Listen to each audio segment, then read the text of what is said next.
us. Now, the Supreme Court has reserved its verdict in the Adani-Hindenburg matter. The petitioners and the government lawyers wrapped up their arguments today. Ashmit is standing by with more on what transpired in court. Ashmit, many thanks for joining us.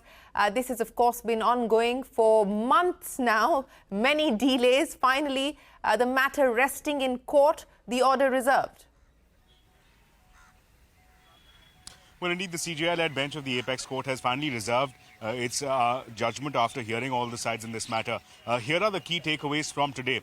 As far as SEBI is concerned, in the month of August, they had filed an affidavit. Today, they formally made a submission before the CJI that as far as the investigations are concerned, they've only exceeded the prescribed timeline by 10 days, that there were 24 cases in which 22 matters have been completed for investigations. There are only 2 pending, because information is sought from regulators overseas.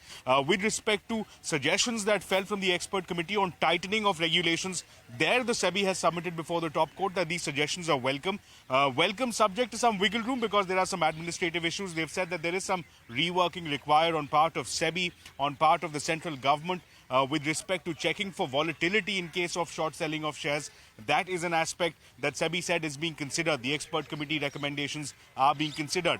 With respect to submissions that were made by the petitioners on possible cases of conflict with respect to members of the expert committee, there the Supreme Court was not happy. For instance, in case of Somsekhar Sundaresan, the top corporate lawyer who made it to the Bombay High Court yesterday, there the Supreme Court said that the assertion that he argued 17 years back for Adani does not disqualify him from this expert committee. This submission that the petitioners were trying to make is that there is a need felt for an SIT, a court-appointed independent SIT to investigate the matter. The Supreme Court has heard the argument, but nonetheless has poked holes that as far as the evidence available is concerned, it's only the Hindenburg report, it's only journalistic reports, that this cannot serve as the foundation, cannot serve as gospel truth. So these are some initial observations, of course.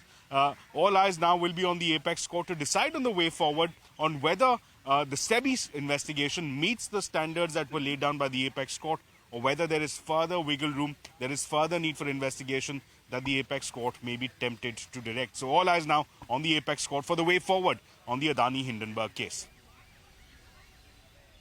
All right, Ashmit, appreciate you joining us. The matter now reserved in the Supreme Court. It's the end of the hearings. Well, a 4-day ceasefire